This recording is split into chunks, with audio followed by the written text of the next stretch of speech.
Le lutin de la situation de Natacha Godot et Charlie Paul.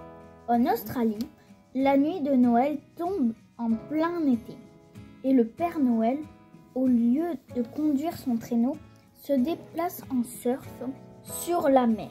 Il terminait donc de charger sa planche de Noël avant de partir distribuer ses cadeaux. Lorsqu'il glissa sur une algue cachée dans le sable de la plage. « Aïe !» s'égossila-t-il. Il s'était foulé la cheville. La mère Noël accourut puis s'écria « Tu ne peux pas surfer dans cet état. Je ne peux pas non plus ne pas le faire, » remarqua fort justement le Père Noël. À ces mots, Lutin Ier, le responsable en chef de l'atelier enchanté, s'approcha d'un air affolé. « Oh non, oh non, oh non !» gémit-il. « Ne me dites pas qu'il faut annuler Noël. C'est impossible, voyons, » rugit le Père Noël. « Lutin Ier, tu devras assurer la livraison à ma place. » L'œil du lutin se mit à briller. « Je porterai votre fabuleuse veste rouge et vos élégantes boîtes cirées, demanda-t-il. « Non, j'ai juste besoin que tu déposes les cadeaux, » s'agaça le Père Noël. Lutin Ier bomba la torse. « Je suis le lutin de la situation, » promit-il. « Vous pouvez me laisser sans crainte votre précieuse planche de surf enchantée. » Et ni une ni deux, il grimpa sur la planche, prêt à prendre le commandement de la plus belle nuit de l'année.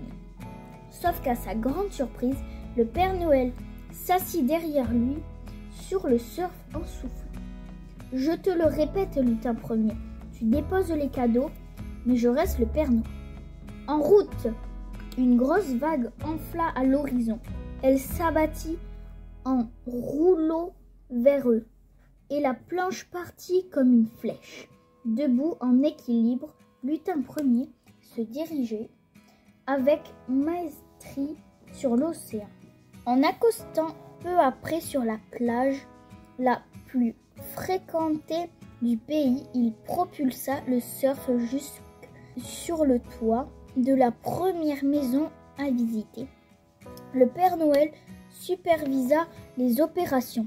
Le paquet rose à gauche des chaussons de la petite fille, le paquet bleu à droite du sapin, le vert sur la chaise du grand garçon, le jaune au pied du lampadaire. Lutin Ier obéit à contre-cœur. Lui, il aurait aimé installer les cadeaux d'une autre manière. Dans la maison suivante, il demanda « Père Noël, j'ai une idée pour déposer les surprises de façon originale. Vous acceptez de me faire confiance ?»« Je te fais confiance, » répliqua aussitôt le Père Noël. « Mais le travail du Père Noël doit être fait à la façon du Père Noël. » Le lutin déçu se résigna donc à obéir. Mais cela ne suffit pas. « Repousse le cadeau vers la droite, » grogna le Père Noël.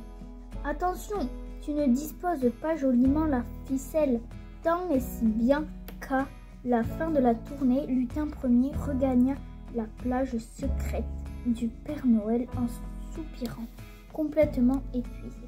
Mais alors que la mère Noël lui offrit une limonade bien fraîche, Lutin Ier tournit le pied en glissant sur une allée. Aïe!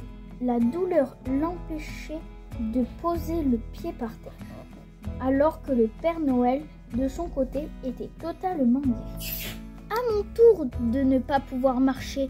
gémit le lutin.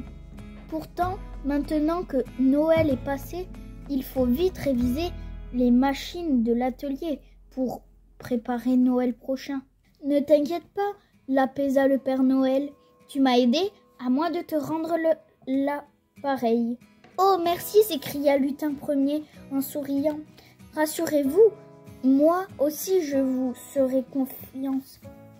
Et je resterai assis derrière vous à vous dire exactement quoi faire pour être sûr que tout soit bien fait à ma manière. » Le Père Noël ne répondit rien, mais il se retint de rire.